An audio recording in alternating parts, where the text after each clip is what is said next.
In the ancient kingdom of Eldoria, where castle walls have witnessed centuries of secrets, Princess Isabella Thornwick stood alone in the moonlit chapel, whispering words that would either save her kingdom or destroy everything she had ever loved. What she didn't know was that Captain Marcus Blackwood, the most trusted guard in the royal army, was hidden in the shadows, hearing every word of a vow so dangerous it could topple the throne itself. This is the story of how a single promise, made in desperation and heard by accident, changed the fate of an entire realm forever. The storm that raged outside Thornwick Castle on that fateful October evening seemed to mirror the turmoil brewing within its ancient stone walls. Princess Isabella Thornwick pressed her pale hands against the cold window glass of her chambers, watching lightning illuminate the kingdom of Eldoria spread before her like a patchwork quilt of flickering candlelight and shadow. At 28, she had grown accustomed to the weight of royal duty. But tonight felt different. Tonight, the very foundation of everything she believed in was crumbling beneath her feet. The letter that had arrived that morning lay crumpled on her mahogany desk, its royal seal broken and its contents burned into her memory. King Frederick Thornwick, her beloved father, was dying. The royal physicians had given him mere weeks to live, and the news was to remain secret until after the harvest festival to prevent panic among the people. But that wasn't the most devastating revelation contained within those carefully penned lines. Isabella's younger brother, Prince Edmund, who had been groomed since birth to inherit the throne, had vanished during a diplomatic mission to the neighboring kingdom of Ravencrest 3 days prior. No ransom demands had been made, no bodies discovered, no trace of his royal convoy found, except for burned carriages and the scattered belongings of his retinue. The search parties had scoured every mile of the treacherous mountain passes between the kingdoms, but Prince Edmund had simply disappeared, as if the earth had swallowed him whole. Now, with her father's health failing and her brother missing, Isabella faced the terrifying prospect of becoming Queen of Eldoria far sooner than anyone had anticipated. The kingdom's ancient laws were clear. In the absence of a male heir, the crown would pass to the eldest surviving child, regardless of gender. But Isabella knew that several powerful lords in the kingdom would not accept a woman on the throne without a fight. Lord Roderick Ashford, the kingdom's most influential nobleman, had already begun making subtle inquiries about distant male relatives who might have claims to the crown. The Duke of Westmere had increased his personal guard and fortified his lands under the guise of protecting against bandits. Even within the castle walls, Isabella could sense the shifting loyalties and whispered conversations that stopped abruptly whenever she entered a room. The princess rose from her window seat and began pacing the length of her chambers, her silk slippers making no sound on the thick Persian carpet. Her lady-in-waiting, Sarah Whitmore, had retired hours ago, leaving Isabella alone with her racing thoughts and the weight of impending responsibility. She had spent her entire life preparing for the possibility of ruling, studying languages, diplomacy, military strategy, and economics alongside her brother. Yet now that the moment was upon her, she felt utterly unprepared for the political storm that would surely follow her father's death. A soft knock at her chamber door interrupted her brooding. "Enter," she called out, expecting to see one of the castle servants with late evening tea or perhaps news from the search parties still combing the countryside for Prince Edmund. Instead, Captain Marcus Blackwood stepped into the room, his usually immaculate uniform showing signs of a hard day's ride. Marcus had served the royal family faithfully for over a decade, rising through the ranks from a common soldier to become the youngest captain in the Royal Guard's history. His dark hair was damp with rain, and his striking green eyes held a gravity that immediately told Isabella this was not a social call. "Your Highness," Marcus said, offering a respectful bow. "I bring news from the northern search parties." Isabella's heart leaped with hope. "Have you found any trace of Edmund?" Marcus's expression remained carefully neutral, but Isabella caught the slight tightening around his eyes. "We discovered the remains of the royal convoy's supply wagon in a ravine about 30 miles north of the Ravencrest border. It had been stripped of everything valuable, but we found this hidden in a secret compartment." He held out a small leather pouch that Isabella immediately recognized as her brother's personal effects bag. With trembling fingers, she opened it to find Edmund's signet ring, the one he never removed, along with a hastily scrawled note in her brother's distinctive handwriting. The note contained only 5 words: "Trust no one. Save yourself. -E." Isabella sank into her chair, the full implications of the message hitting her like a physical blow. If Edmund had time to hide this message, it meant his disappearance hadn't been a simple ambush by bandits or an accident in treacherous mountain terrain. Someone had orchestrated his capture, or worse, and that someone might still be operating within Eldoria itself. "Captain Blackwood," she said quietly, her voice steady despite the chaos in her heart. "I need your honest assessment. In your opinion, what are the chances that my brother is still alive?" Marcus was silent for a long moment, clearly weighing his words carefully. "Your Highness, I've seen many battlefields and investigated numerous disappearances during my service. When men wish to kill a prince, they usually leave evidence to instill fear or make demands for ransom. The fact that we found neither suggests that Prince Edmund may indeed still be alive, but—" He paused, his jaw tightening. His captors clearly have specific plans that require him breathing.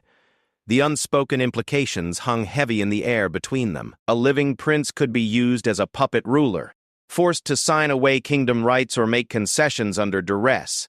A living prince could also be held as leverage against the crown during the inevitable succession crisis that would follow King Frederick's death. Isabella stood and walked to her writing desk, where maps of Eldoria and the surrounding kingdoms lay spread out like a war council's battle plans. "Captain, I must ask something of you that goes beyond your normal duties. What I'm about to tell you cannot leave this room. Do you understand?" "Of course, Your Highness. You have my word as a knight of Eldoria." "My father is dying," Isabella said simply, the words falling like stones into still water. "The royal physicians estimate he has perhaps 2 weeks remaining, though they're doing everything possible to keep him comfortable and alert. This information is known only to myself, the head physician, and now you." Marcus's face went pale, but he remained standing at attention. "Your Highness, there's more," Isabella continued. "With Edmund missing and possibly dead, I will inherit the crown of Eldoria, but I suspect there are those within our own kingdom who would prefer to see the throne pass to someone they can more easily control, someone who might be more amenable to their personal ambitions." She turned to face him directly, and Marcus was struck by how young she suddenly looked despite her 28 years. The weight of impending queenship had stripped away the confident princess facade, revealing the frightened but determined woman beneath. "I need someone I can trust absolutely, Captain. Someone whose loyalty is to the crown and the people of Eldoria, not to the highest bidder or the most politically advantageous alliance. My father spoke often of your integrity and your dedication to duty. Tell me honestly, can I count on your support when the time comes?" Marcus didn't hesitate.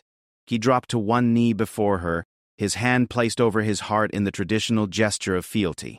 "Your Highness, I swore an oath to protect and serve the royal family of Eldoria with my life. That oath doesn't change based on whether the crown rests on a king's head or a queen's. You have my loyalty, my sword, and my life if necessary." Isabella felt tears threaten to spill over, but she blinked them back. Queens didn't cry, at least not where anyone could see them. "Thank you, Marcus. I fear I'm going to need every ally I can find in the days ahead." The captain rose to his feet, his expression becoming businesslike once more. "What are your immediate concerns, Your Highness? How can I best serve you during this transition?" Isabella returned to the maps on her desk, pointing to various locations marked with small flags. "I've been studying the loyalties of our major lords and military commanders. Lord Ashford controls the largest private army in the kingdom, and I suspect he's already positioning himself to challenge my claim to the throne. The Duke of Westmere has ancient bloodline connections to the royal family that some might argue give him a stronger claim than mine. And then there are the external threats to consider." She moved her finger to the border with Ravencrest. If Edmund was taken by agents of King Aldrich of Ravencrest, it could mean they're planning to use him as a bargaining chip in future negotiations, or possibly install him as a puppet ruler friendly to their interests. Our kingdoms have maintained an uneasy peace for decades, but Aldrich has always coveted our northern mining territories. Marcus studied the maps with the eye of an experienced military strategist. "Your Highness, if I may suggest, our first priority should be securing the loyalty of the Royal Guard and the standing army. Without military support, any claim to the throne becomes meaningless. I know many of the senior officers personally, and I believe most would support your right to rule, especially if presented with clear evidence of your leadership capabilities." And how do you propose I demonstrate such capabilities while my father is still alive and the kingdom doesn't yet know of the crisis we're facing? A small smile played at the corners of Marcus's mouth. By solving the mystery of Prince Edmund's disappearance and bringing him home safely, Your Highness. Nothing would demonstrate your fitness to rule more effectively than rescuing the heir apparent and uncovering whatever conspiracy was responsible for his capture. Isabella considered this proposal, her mind racing through the possibilities and dangers involved. Leading a rescue mission would indeed prove her courage and competence to the kingdom's nobility and common folk alike, but it would also put her in tremendous personal danger and potentially leave Eldoria vulnerable if something happened to both remaining heirs to the throne. It's a significant risk, she mused aloud. If something were to happen to me during such a mission, then I would die ensuring that it didn't, Marcus interrupted quietly. Your Highness, I believe this may be our best chance to stabilize the kingdom before the political sharks begin circling in earnest, but the decision must be yours, and I will support whatever course of action you choose. Isabella walked to her chamber's private chapel alcove, where a small statue of Saint Cordelia, the patron saint of just rulers, stood illuminated by flickering candlelight. She had prayed before this statue countless times throughout her life, seeking guidance in matters both trivial and profound. Tonight, she needed divine wisdom more than ever. Captain, she said finally, I want you to gather intelligence on every possible lead we have regarding Edmund's disappearance. Use only men whose loyalty you can absolutely guarantee, and maintain complete secrecy about the true purpose of your investigation. If anyone asks, you're simply conducting a thorough military review of our border security. Of course, Your Highness. What about the other matter we discussed? Isabella was quiet for a long moment, her eyes fixed on the saint's serene marble face. Tomorrow evening, after the castle has settled for the night, meet me in the royal chapel. There are preparations I need to make, vows I need to speak aloud. Before I can move forward with any plan of action, I'll need a witness to what I intend to swear. Marcus bowed deeply. I'll be there, Your Highness. Is there anything else you require of me tonight? Just your prayers, Captain. Pray that we find my brother alive and that Eldoria survives whatever storms are coming our way. After Marcus left her chambers, Isabella remained standing before the statue of Saint Cordelia for nearly an hour. The storm outside had begun to subside, but she could feel another tempest building on the horizon, one that would test every lesson her father had taught her about leadership, sacrifice, and the true cost of wearing a crown. As the castle bells chimed midnight, Princess Isabella made her way to her bed, knowing that sleep would be elusive.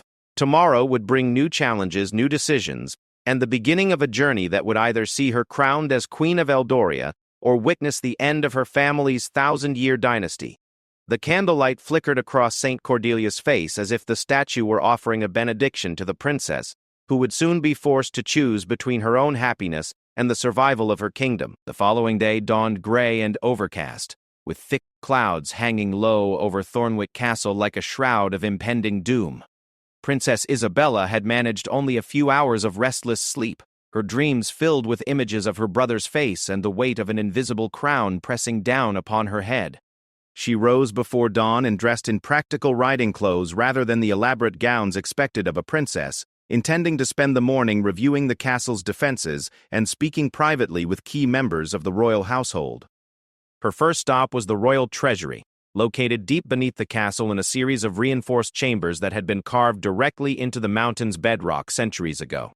The elderly treasurer, Master Aldwin Greybeard, had served 3 generations of Thornwick monarchs and possessed an encyclopedic knowledge of the kingdom's financial resources and obligations. Your Highness, Master Aldwin greeted her with a respectful bow, his keys jingling softly as he unlocked the treasury's massive iron door. This is an unusual hour for you to be reviewing our accounts. Is there some particular concern I should be aware of?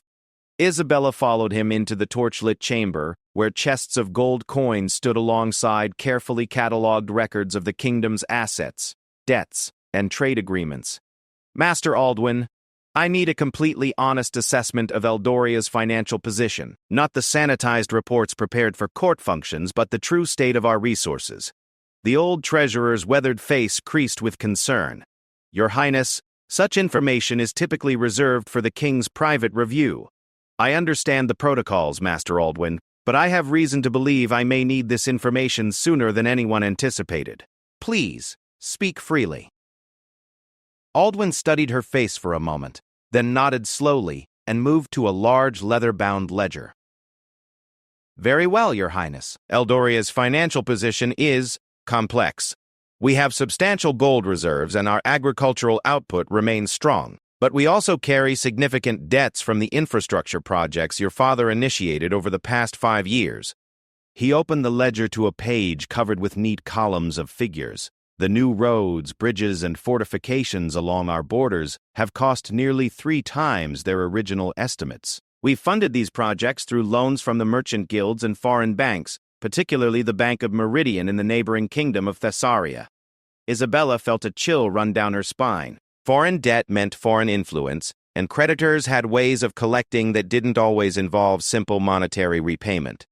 What are the terms of these loans and when are they due? Most carry terms of 7 years with interest rates of 12% annually. The largest loan for 2 million gold crowns comes due in 18 months. If we cannot meet our obligations, Aldwin trailed off, but the implications were clear. They could demand territorial concessions or trade privileges that would essentially give them control over portions of our kingdom.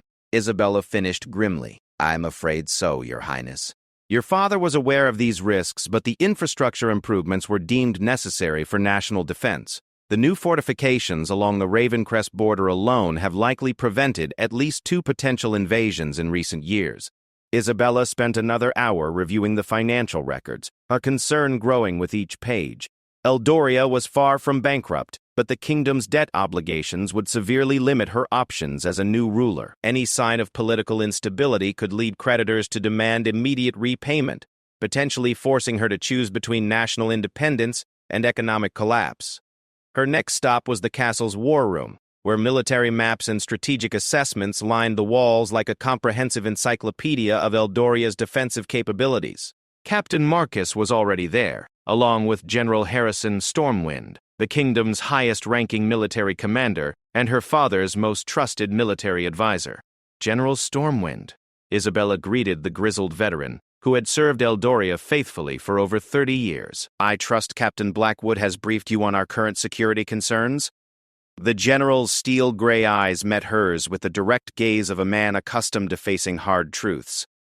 He has, Your Highness, though I confess I find some aspects of the situation difficult to accept. Prince Edmund was traveling with an elite escort of 20 men, all hand-picked veterans. For them to simply vanish without a trace suggests either overwhelming force or, he paused diplomatically, or betrayal from within. Isabella completed his thought.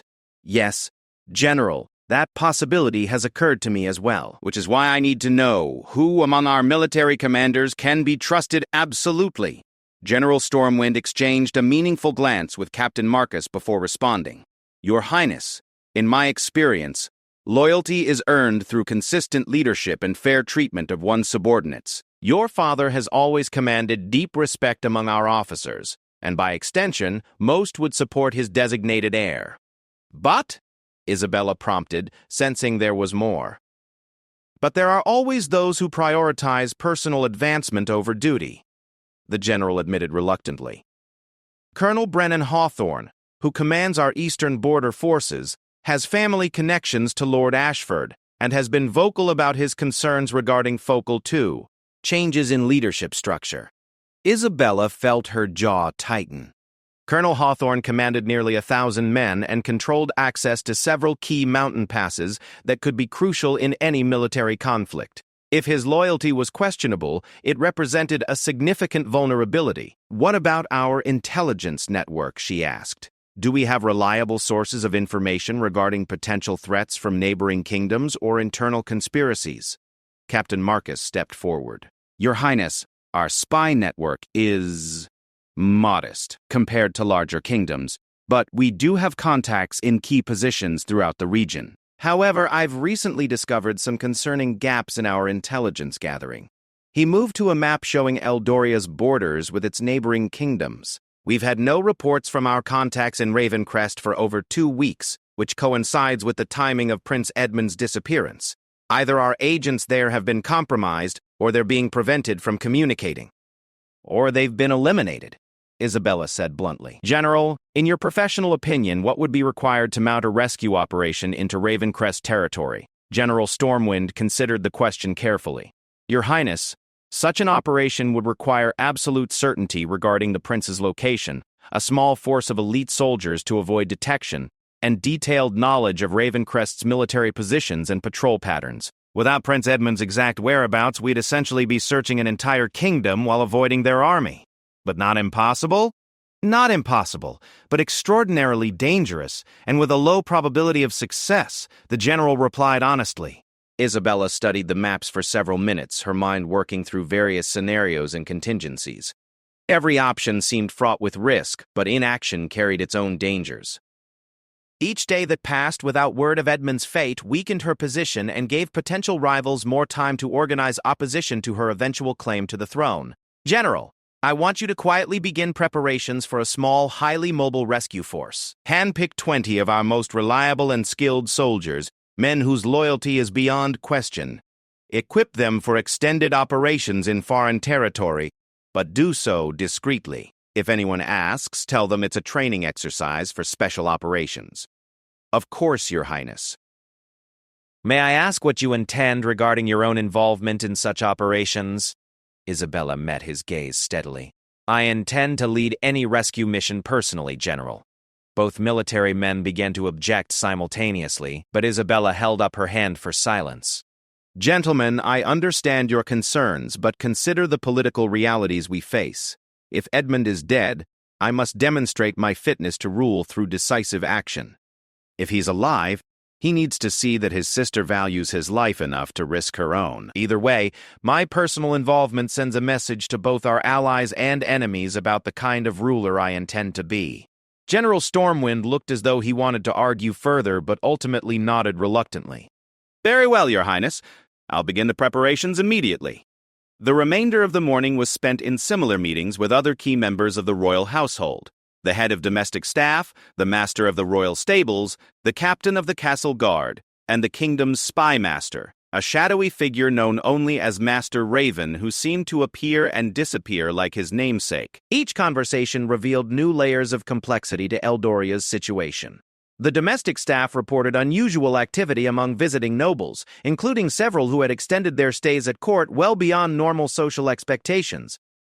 The stable master nodded that several prominent families had quietly increased their horse purchases, possibly preparing for rapid travel or military movements. Most disturbing of all, Master Raven reported rumors of secret meetings between various lords and unknown foreign representatives. By early afternoon, Isabella felt as though she were standing in the center of a vast spider web, with threads of conspiracy and intrigue stretching in every direction. The weight of impending responsibility pressed down on her shoulders like a physical burden, and she found herself questioning whether she possessed the strength and wisdom necessary to navigate the treacherous waters ahead. She retreated to her private study, a comfortable room lined with books on history, philosophy, and statecraft that had been her refuge since childhood. Here, surrounded by the wisdom of ages, she hoped to find clarity about her next steps. But as she sat at her writing desk attempting to draft a comprehensive plan for securing the kingdom and rescuing her brother, her mind kept returning to the conversation she had scheduled with Captain Marcus for that evening. There were words she needed to speak aloud, promises she needed to make not just to herself, but before a witness whose honor she trusted absolutely. The sacred vows of a future queen, spoken in the presence of saints and sealed with the solemnity of ancient tradition. Her governess had taught her about such ceremonies years ago, explaining how rulers throughout history had bound themselves to their kingdoms through sacred oaths that transcended mere political convenience. As the sun began to set over the mountains surrounding Thornwick Castle, Isabella made her way to the royal chapel, a magnificent stone edifice that had been consecrated nearly 4 centuries earlier by Saint Cordelia herself. The chapel's stained-glass windows cast colorful patterns across the marble floor, and dozens of candles flickered before various religious statues and shrines dedicated to the patron saints of different aspects of royal duty. Captain Marcus was already waiting for her, having changed from his military uniform into the simple brown robes traditionally worn by those witnessing sacred ceremonies. His presence brought her comfort, a reminder that she was not entirely alone in facing the challenges ahead. Your Highness. he said quietly, offering a respectful bow. "The chapel has been secured, and I've ensured that we won't be disturbed." Isabella nodded, moving toward the altar where a golden crown sat upon a velvet cushion, not her father's ceremonial crown, but the smaller coronet traditionally worn by heirs to the throne during private religious observances. The sight of it seemed to make everything real in a way that all the political discussions and military planning had not. "Marcus," she said, her voice barely above a whisper, "what I'm about to do tonight will bind me to a path from which there can be no retreat. Once these words are spoken, I will be committed to placing Eldoria's welfare above my own happiness, my own safety, and possibly my own life." "Are you prepared to witness such a vow?" "I am, Your Highness," he replied solemnly. "And I want you to know that whatever promises you make tonight, you won't face their fulfillment alone." Isabella felt tears prick at her eyes, but she blinked them away. Tonight was about strength, not vulnerability, about embracing destiny rather than mourning the life she might have lived under different circumstances. She approached the altar and knelt before it, her hands clasped in prayer as she prepared to speak the words that would transform her from a princess hoping to avoid the crown into a future queen ready to fight for her kingdom's survival. The candlelight flickered across the chapel's ancient stones as Princess Isabella prepared to make promises that would echo through the rest of her life and determine the fate of everyone she had sworn to protect.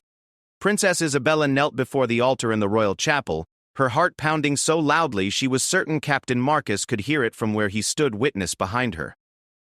The golden coronet seemed to glow in the candlelight, waiting to seal the sacred vows she was about to make. She had spent hours that afternoon researching the ancient words used by her ancestors during such ceremonies, consulting dusty tomes in the royal library that hadn't been opened in decades. "Saint Cordelia," she began, her voice trembling slightly, "patron saint of just rulers and protector of kingdoms, I call upon you to witness the promises I make this night." She lifted the coronet from its cushion, the gold warm from the flickering candle flames, and placed it carefully upon her head. The weight was heavier than she had expected, and she understood now why her father often rubbed his temples after long days of wearing the full crown of state. "I, Isabella Marie Thornwick, heir to the throne of Eldoria, do solemnly swear before Almighty God, and in the presence of the saints, that I will devote my life entirely to the service of my people and my kingdom." Her voice grew stronger with each word, the initial nervousness giving way to a sense of profound purpose. "I vow to place the welfare of Eldoria above my own desires, to seek justice for all my subjects regardless of their birth or station, and to defend this realm against all enemies, both foreign and domestic." She paused, thinking of her missing brother and the political sharks already circling the throne. "I promise to rule with wisdom rather than emotion, to listen to counsel but make my own decisions, and to never allow personal attachment to cloud my judgment when the kingdom's future hangs in the balance." Captain Marcus felt a shiver run down his spine as he listened to the ancient words. He had witnessed many military ceremonies and oaths of fealty during his career, but there was something profoundly moving about hearing a young woman voluntarily bind herself to a lifetime of service and sacrifice.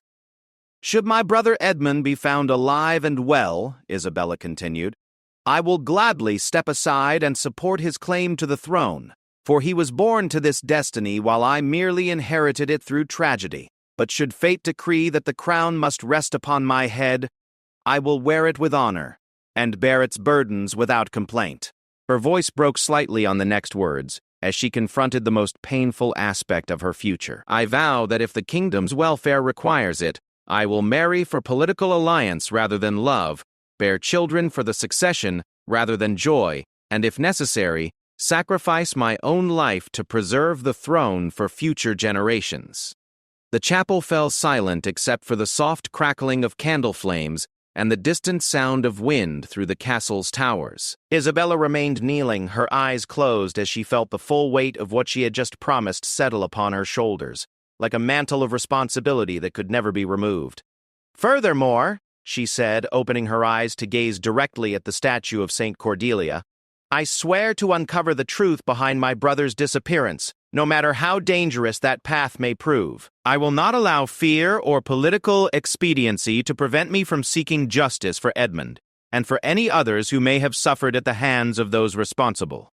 Captain Marcus stepped forward slightly, deeply moved by the solemnity of the moment. "Your Highness," he said quietly, "as witness to these sacred vows, I pledge my own oath in return. I will serve you faithfully as I have served your father, and I will die before I allow harm to come to you, while you work to fulfill these promises." Isabella turned to face him, tears now flowing freely down her cheeks. "Thank you, Marcus. I cannot tell you how much your loyalty means to me in this dark hour." She rose from her knees and carefully removed the coronet, placing it back on its velvet cushion. But something had fundamentally changed within her during those few minutes of sacred vows. The frightened princess who had entered the chapel was gone, replaced by a woman who had chosen her destiny rather than simply accepting it. "Now," she said, wiping away her tears and straightening her shoulders, "we must discuss the practical steps required to honor these vows." "What intelligence has been gathered regarding Edmund's possible whereabouts?"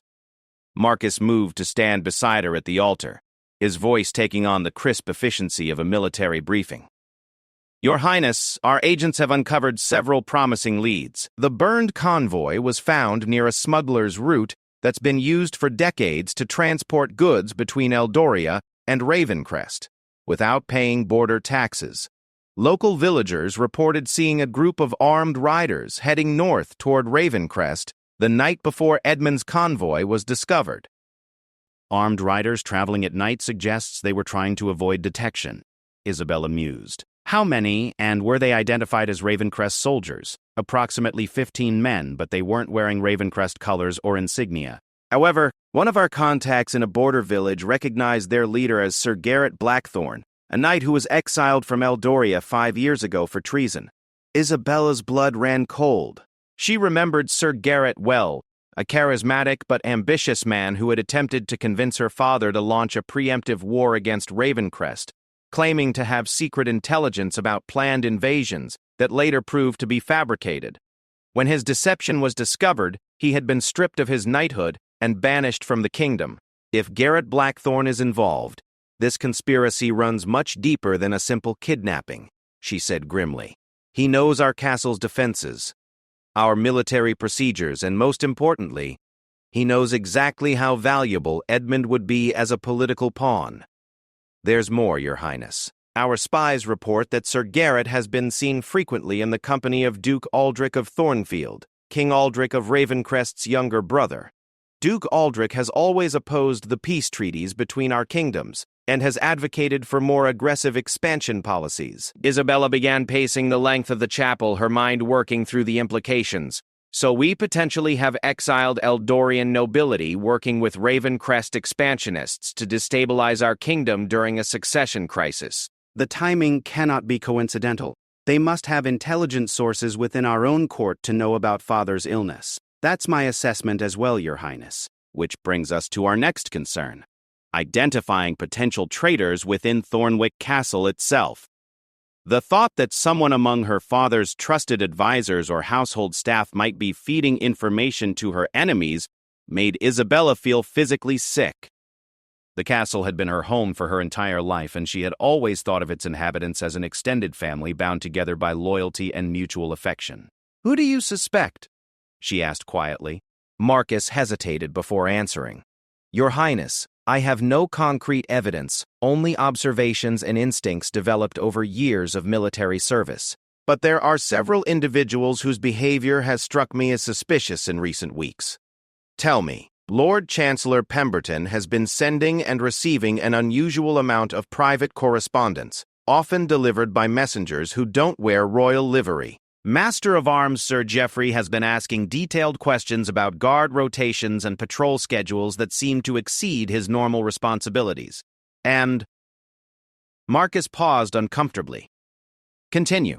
Your lady-in-waiting, Sarah Whitmore, has been observed leaving the castle grounds at odd hours, supposedly to visit her sick mother in the village. But I took the liberty of checking, and her mother died 3 years ago, Your Highness." Isabella felt as though she had been punched in the stomach. Sarah had been her closest companion for over a decade, the person she trusted with her most intimate thoughts and fears. The idea that Sarah might be betraying that trust was almost unbearable. "Are you certain about her mother?" she asked weakly. "I'm afraid so, Your Highness. I'm sorry to be the bearer of such painful news." Isabella closed her eyes and took several deep breaths, fighting against the wave of hurt and betrayal that threatened to overwhelm her. When she opened them again, her expression had hardened into the mask of royal composure she had been taught to wear since childhood. "Then we'll use that knowledge to our advantage," she said coldly. "Tomorrow, I want you to arrange for Sarah to overhear a conversation suggesting that I plan to travel secretly to the Summer Palace to retrieve certain documents left there by my father. Make it seem authentic, but ensure that any force sent to intercept me will find nothing but empty rooms." "A trap, Your Highness?" "Exactly. If she's truly betraying us, she'll pass that information along to her handlers. When they act on it, we'll know for certain where her loyalties lie. And more importantly, we may be able to follow the trail back to whoever is coordinating these activities." Marcus nodded approvingly. "An excellent strategy. What about our rescue mission plans?" Isabella moved to the chapel's large stained glass window depicting Saint Michael defeating a dragon, finding inspiration in the image of good triumphing over evil through courage and determination. "We proceed, but with modifications based on what we've learned. If Sir Garrett Blackthorne is holding Edmund somewhere in Ravencrest territory, he'll likely choose a location he's familiar with from his days as one of our knights. The old border fortresses," Marcus said immediately. "Sir Garrett surveyed all of them during his service and would know which ones could be easily defended or quickly evacuated." "Precisely. How many abandoned fortifications are there along the Ravencrest border?" 7 major ones within a day's ride of where the convoy was attacked, plus numerous smaller watchtowers and hunting lodges that could serve as temporary holding locations. Isabella turned back to face him, her decision made. "Then we'll search them all, systematically and quietly. I want that elite rescue force ready to depart within 3 days. We'll travel in small groups to avoid detection, coordinate our search efforts and rendezvous at predetermined locations to share intelligence. Your Highness, I must again express my concerns about your personal involvement in such a dangerous mission, and I appreciate those concerns, Marcus, but my decision is final. Those vows I just spoke were not merely ceremonial words. They represent my commitment to place duty above safety. Edmund is not just my brother. He's the rightful heir to Eldoria's throne and our people's future. I cannot ask others to risk their lives for him while I remain safely behind castle walls." Marcus studied her face in the candlelight, seeing the transformation that had occurred during her sacred ceremony. This was no longer the uncertain princess who had sought his advice the previous evening. This was a future queen who had chosen to embrace her destiny, regardless of the personal cost. "Very well, Your Highness. I pledge that every man in that rescue force will give his life before allowing harm to come to you. And I pledge that their sacrifice, if it comes to that, will not be in vain," Isabella replied solemnly. "Now, let's discuss the specific details of our mission. Time is our enemy, and every hour we delay gives our adversaries more opportunity to solidify their plans." They spent the next 2 hours in the chapel planning routes, discussing contingencies, and preparing for a mission that would either see the royal siblings reunited or result in Eldoria losing both its heirs in a single catastrophic gamble. As the castle bells chimed midnight, Princess Isabella made one final prayer before the altar, asking Saint Cordelia for the strength and wisdom to honor the vows she had made. Tomorrow would bring new challenges and dangerous revelations, but tonight she had transformed herself from a reluctant heir into a determined future queen ready to fight for her kingdom's survival. The sacred coronet seemed to glow one final time in the candlelight before the flames were extinguished, leaving the chapel in darkness except for the moonlight streaming through the stained glass windows, painting the floor with patterns of hope and shadow. Dawn came too soon for Princess Isabella, who had spent the remaining hours before sunrise finalizing preparations for the mission that could either save her brother or cost her everything.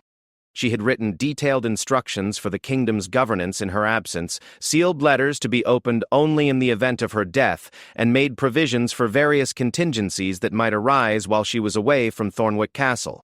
As she dressed in the practical leather armor and dark cloak that would serve as her disguise during the rescue mission, Isabella caught sight of herself in her chamber's full-length mirror. The reflection that stared back at her was almost unrecognizable. Gone was the elaborately coiffed princess in silk gowns, replaced by a determined warrior who looked capable of handling whatever dangers lay ahead. A soft knock at her door interrupted her preparations.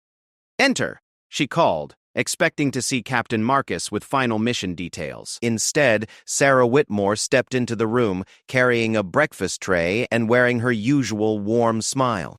"Good morning, Your Highness. You're awake quite early today. I thought you might appreciate some fresh bread and honey before beginning your daily activities." Isabella felt her stomach clench as she looked at the woman who had been her closest confidant for so many years. Knowing what she now suspected about Sarah's loyalty made every word and gesture seem potentially duplicitous, but she forced herself to maintain a normal demeanor. "Thank you, Sarah.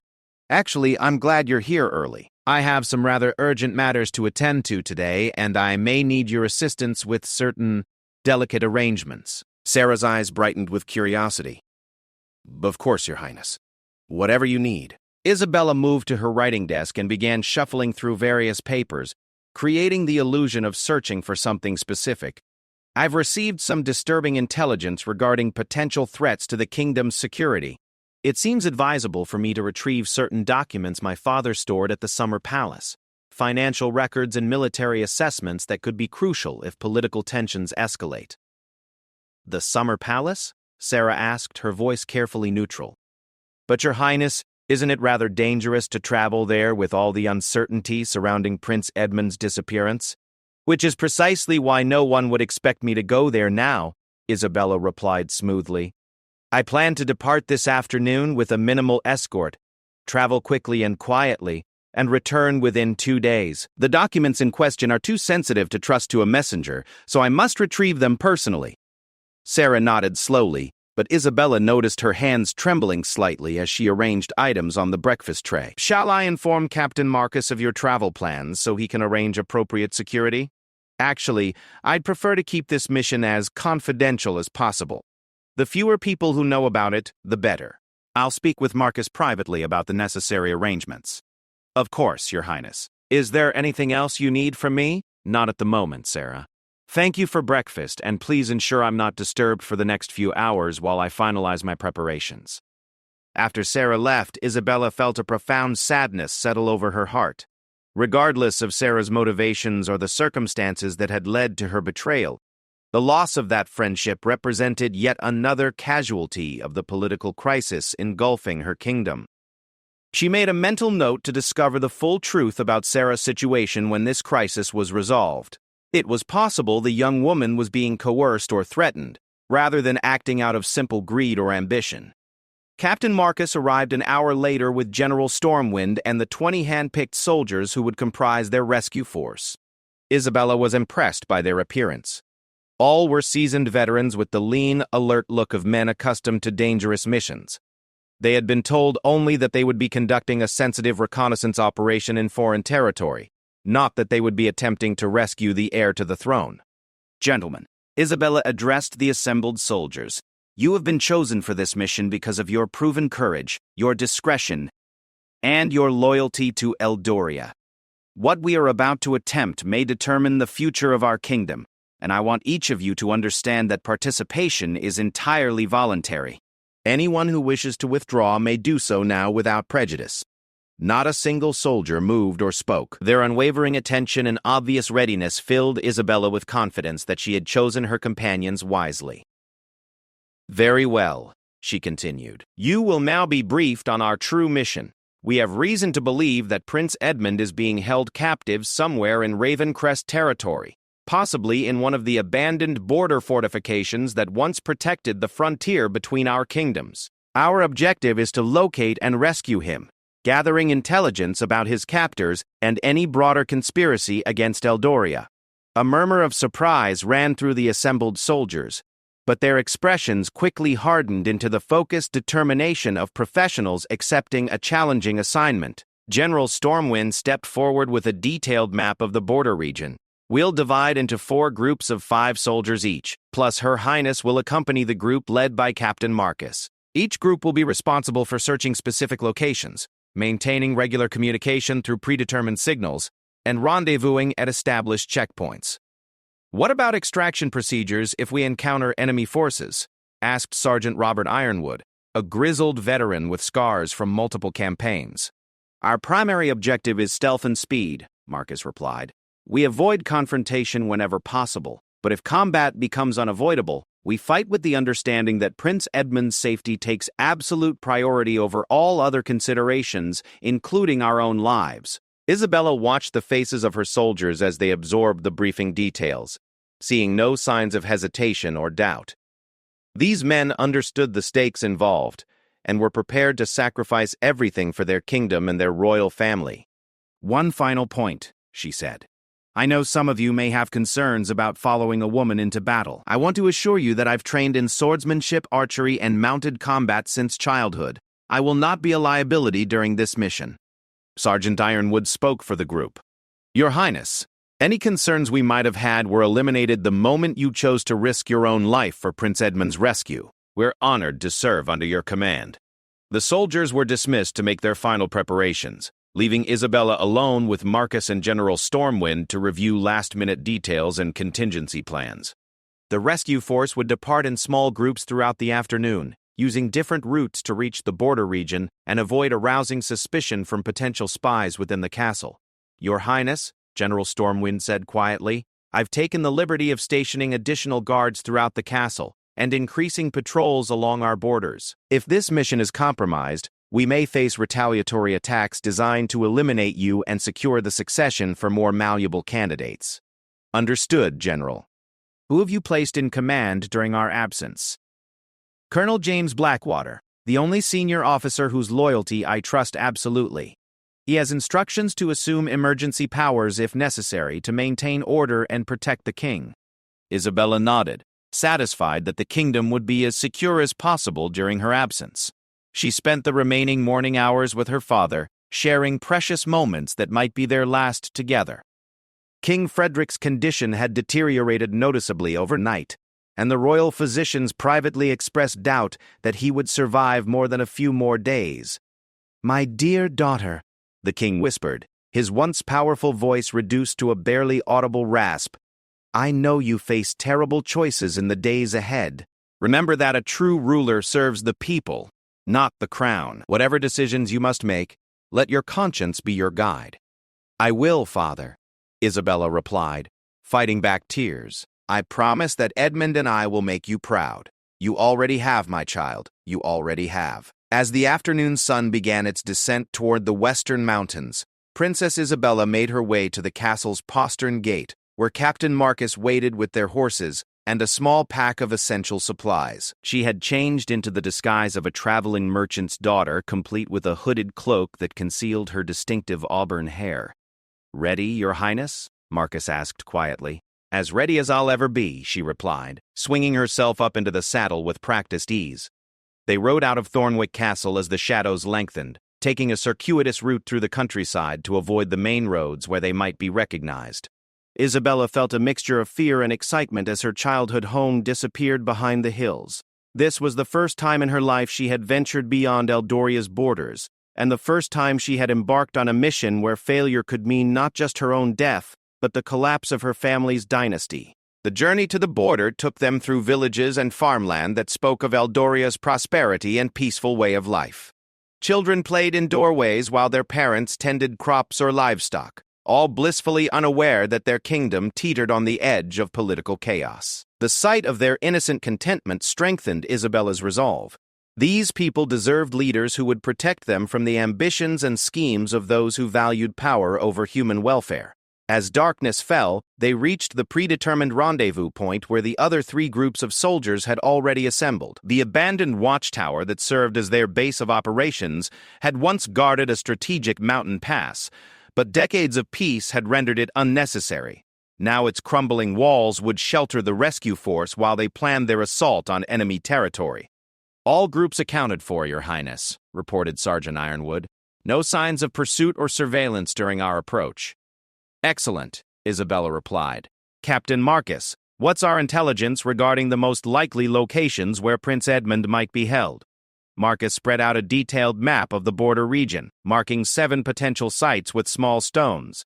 Based on Sir Garrett Blackthorne's known preferences and tactical expertise, these 3 locations offer the best combination of defensibility and escape routes. We'll begin our search at dawn, working methodically through each possibility. As the rescue force settled in for a few hours of rest before beginning their dangerous mission, Isabella found herself staring up at the star-filled sky and thinking about the vows she had made in the royal chapel. Tomorrow would test every aspect of those promises: her courage, her judgment, and her willingness to sacrifice everything for the welfare of her kingdom and her people. The wind through the ruined watchtower seemed to whisper encouragement, as if the spirits of ancient warriors who had once defended these borderlands were lending their strength to her cause. Princess Isabella closed her eyes and offered one final prayer for divine protection and guidance, knowing that when she opened them again, she would be facing the most dangerous challenge of her life. In the distance, the mountains of Ravencrest loomed like sleeping giants against the starlit horizon, holding secrets that could either restore her family or destroy everything she had ever loved. Princess Isabella woke before dawn to find frost covering her cloak and the distant sound of horses approaching through the mountain pass. Captain Marcus was instantly alert beside her, his hand moving instinctively to his sword hilt as he strained to identify the riders in the pre-dawn darkness. 3 horses, moving slowly, he whispered. Could be a patrol, or it could be Edmund, Isabella finished, her heart pounding with sudden hope. The lead rider emerged from the shadows, and Isabella gasped in recognition. Prince Edmund sat tall in his saddle despite obvious exhaustion and several visible wounds, flanked by 2 soldiers wearing the colors of Eldoria's royal guard. But something about the scene struck her as wrong. The soldiers' postures were too rigid, their hands positioned suspiciously close to their weapons. "Edmund," Isabella called out, rising from her concealed position behind the watchtower's crumbling wall. Her brother's head turned toward her voice, and she could see relief flood his features. But then one of his escorts barked a sharp command, and Isabella realized with horror that these were not rescuers. They were captors, wearing stolen uniforms. "It's a trap," Marcus shouted, but his warning came too late. More riders poured from the mountain pass. At least 30 armed men led by a figure Isabella recognized despite the years that had passed since his exile. Sir Garrett Blackthorne sat his horse with the same arrogant confidence he had displayed during his days at court, his scarred face twisted into a triumphant sneer. "Princess Isabella," he called out mockingly. "How thoughtful of you to bring your entire rescue force directly to us. You've saved us considerable effort in hunting you down." Isabella's mind raced as she assessed their tactical situation. Her 20 soldiers were outnumbered and had been caught in an indefensible position, but they were all experienced fighters who wouldn't surrender without a battle. The question was whether they could protect both royal siblings long enough to escape, or if this would become their final stand. "Let my brother go, Garrett," she called back, drawing her sword despite the hopeless odds. "Your quarrel is with the crown, not with him personally." Garrett's laughter echoed off the surrounding mountains. "Oh, but you misunderstand the situation entirely, Your Highness. Prince Edmund has been most cooperative during his stay with us, haven't you, my lord?" Edmund's voice carried clearly across the space between them, though Isabella could hear the exhaustion and pain in every word. "Isabella, don't trust anything he says. There are traitors within our own." One of his captors struck him across the head with a mailed fist, cutting off his warning. Isabella felt rage surge through her veins like liquid fire. "You dare strike the rightful heir to Eldoria's throne?" she snarled. "The rightful heir?" Garrett's amusement seemed genuine. "My dear princess, you still don't understand what's really happening here, do you? This has never been about kidnapping Prince Edmund or preventing your succession to the throne." He gestured to the assembled soldiers surrounding them. "This is about replacing the entire Thornwick dynasty with rulers more amenable to progressive policies regarding Eldoria's relationship with our neighbors." Captain Marcus had managed to position himself where he could cover Isabella's retreat, but she made no move to flee. "What neighbors? Garrett? What alliance have you forged with your new masters?" "Masters?" Garrett seemed genuinely offended. "Princess, I serve no foreign power. I serve the future of Eldoria itself. A future where our kingdom takes its rightful place as the dominant force in this region rather than cowering behind defensive walls and outdated peace treaties. A new voice cut through the morning air, cultured and confident. Sir Garrett speaks truly, though perhaps not with sufficient clarity about our ultimate objectives. Isabella turned to see a figure emerging from the ranks of enemy soldiers, a man whose expensive clothing and bearing marked him as nobility, despite his presence among what appeared to be mercenaries and bandits. She didn't recognize his face, but something about his manner suggested dangerous intelligence and absolute ruthlessness. "Allow me to introduce myself, Your Highness." Lord Damien Ashworth, formerly of the Kingdom of Thessaria, currently serving as military advisor to certain progressive elements within your own kingdom. Isabella felt pieces of the puzzle clicking into place with sickening clarity. Thessaria, the kingdom that holds most of Eldoria's foreign debt. You're not here to install a puppet ruler. You're here to collect on loans by seizing our territory directly. Lord Ashworth inclined his head in acknowledgement of her deduction. Very astute, Princess. Your kingdom has indeed overextended itself financially, and certain creditors have decided that political control offers better security than mere monetary repayment. And our own nobility has agreed to this betrayal? Some have proven remarkably receptive to arguments about Eldoria's need for more experienced guidance in matters of governance and military strategy. Others have required more direct persuasion. The implications hit Isabella like physical blows. This wasn't simply about foreign conquest or even debt collection. This was about systematic infiltration and subversion of her kingdom's entire political structure. How many of her father's trusted advisors had been compromised? How long had this conspiracy been developing? However, Lord Ashworth continued, we find ourselves with an unexpected complication. King Frederick's illness has progressed more rapidly than our intelligence suggested, and we had hoped to avoid the messy business of eliminating legitimate heirs to the throne. Edmund's voice, though weakened, carried clearly across the space between them. Isabella, father died 2 days ago. They've been concealing his death to prevent the succession laws from taking effect. Isabella felt the world shift beneath her feet. Her father was dead, which meant she was already queen of Eldoria, though the kingdom didn't know it yet. The weight of that realization, combined with the desperate tactical situation, threatened to overwhelm her completely. But then she remembered the vows she had made in the royal chapel, the sacred promises that had transformed her from reluctant heir into determined ruler. Her people needed her to be strong now, to find a way out of this nightmare that would preserve their kingdom's independence. "Captain Marcus," she said quietly, her voice carrying the authority of a reigning queen rather than a princess. "What are our options?" Marcus had been studying the surrounding terrain while the conversation unfolded. "The watchtower has a partial rear exit that leads to a ravine. If we can create enough confusion, some of us might be able to escape and bring word back to General Stormwind." "Some of us?"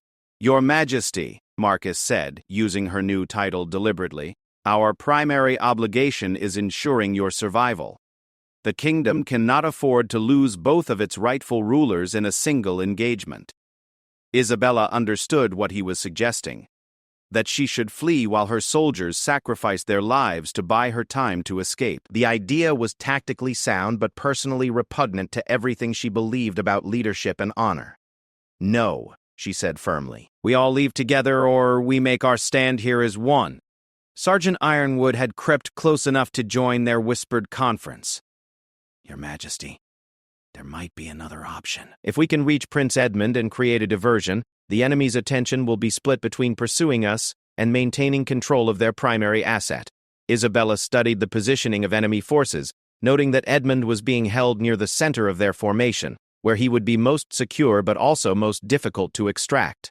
A rescue attempt would be extremely dangerous, but it might be their only chance to save both royal siblings and escape to fight another day. How many men would such an operation require? "At least half our force to have any chance of success," Marcus replied grimly. "And even then, the odds would be heavily against us." Lord Ashworth's voice interrupted their planning. "Princess, or should I say, Your Majesty, since you seem to have learned of your new status, I grow weary of this standoff. You have precisely 1 minute to surrender yourself and order your men to lay down their arms, or we will begin executing your soldiers one by one until you comply." Isabella looked at the faces of the men who had volunteered to follow her into this dangerous mission, seeing no fear in their expressions, only determination to fulfill their duty regardless of the personal cost. These soldiers embodied everything noble about Eldoria's military tradition, and she would not allow their sacrifice to be wasted on a hopeless gesture. "Very well," she called back to Lord Ashworth. "I accept your terms, but I want safe passage for my men back to Eldoria in exchange for my surrender." "Isabella, no!" Edmund shouted from his position among the enemy forces. But she had already made her decision.